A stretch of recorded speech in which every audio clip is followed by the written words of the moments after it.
بسم اللہ الرحمن الرحیم نحمدہ ونصلی علی رسولہ الکریم اما بعد۔ احباب گرامی، ہمارا یہ میراث کا آج 14واں سبق ہے، اور 14ویں سبق میں آج ہم مخارج الفروض کا دوسرا اصول پڑھیں گے۔ دیکھ رہے ہیں، دوسرا اصول یہ ہے کہ اگر مسئلے میں اصحاب فرائض میں 2 یا 3 لوگ جمع ہو جائیں اور وہ سب ایک نوع سے تعلق رکھتے ہوں تو ان میں سے جو چھوٹا حصہ ہے اس کا مخرج فرض اس کے دگنے اور دگنے سے دگنے والے حصے کے لیے بھی فرض بنے گا۔ جیسے اگر مسئلے میں نوع اول میں نصف، ربع اور ثمن کا جمع ہونا ہے اور کوئی دوسرا نہ ہو تو مسئلہ یہاں ثمن جو سب سے دگنے سے دگنے سے دگنا ہے وہ ثمن ہے، تو ثمن سے مسئلہ بنے گا۔ اور 8 کے مطابق نصف اور ربع والوں کو حصہ دیا جائے گا، کیونکہ ثمن اس نوع اول کے مذکورہ حصوں میں سے سب سے چھوٹا حصہ ہے، اور ثمن کا مخرج 8 ہے، اور یہ 8 ثمن کے دگنے یعنی ربع کا بھی مخرج ہوگا، اور ثمن کے دگنے یعنی نصف کا بھی یہی 8 مخرج ہوگا۔ اس کی ایک مثال دیتا ہوں کہ جیسے ایک شخص کا انتقال ہوا، ایک عورت کا انتقال ہوا، اس نے زوج چھوڑا ہے اور بیٹی اور چچا۔ تو زوج کو اولاد کے ہوتے ہوئے ربع ملتا ہے، ایک بیٹی، اس کو نصف ملے گا، چچا اسبہ بنے گا۔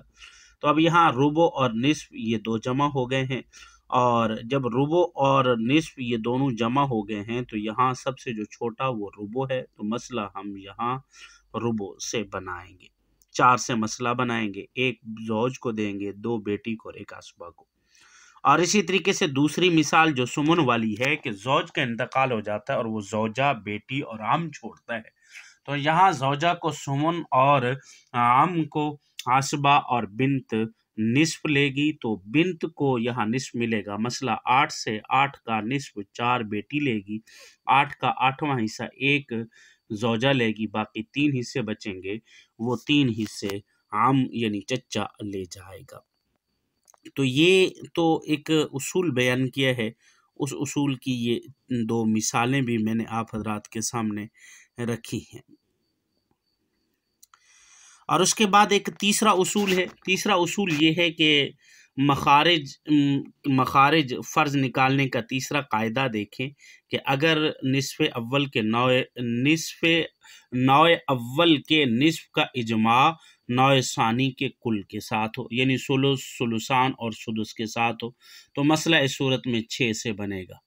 یعنی نوع اول کے نصف کا اجماع باقی کسی کے ساتھ بھی ہو یا کل کے ساتھ ہو تو مسئلہ 6 سے بنے گا، اور اسی طریقے یہ مسئلہ 6 سے بنے گا۔ اور تو اس کی میں ایک مثال بھی دے دیتا ہوں۔ جیسے اس کی ایک مثال یہ ہے کہ ایک عورت فوت ہوئی، اس نے زوج چھوڑا اور 2 خیفی بہنیں چھوڑی اور عم چچا چھوڑا، تو زوج کو نصف اور 2 بہنوں کو ثلث اور چچا کو اسبہ۔ اب دیکھیں نصف ثلث کے ساتھ جمع ہو گیا ہے تو مسئلہ یہاں 6 سے بنے گا۔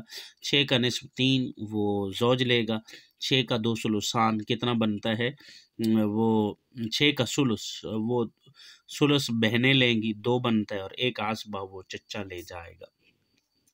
تو یہ دوسرا اصول ہے، اور تو اس کے تحت کچھ مثالیں بھی ہیں، وہ میں مثالیں آپ کی طرف بھیج دیتا ہوں، آپ ان مثالوں کو بھی ذرا غور سے سنیے اور دیکھیے۔ اللہ رب العزت ہمیں نیک عمل کرنے کی توفیق اور سبق کو صحیح معنی سمجھنے کی توفیق۔ وآخر دعوانا الحمدللہ رب العالمین۔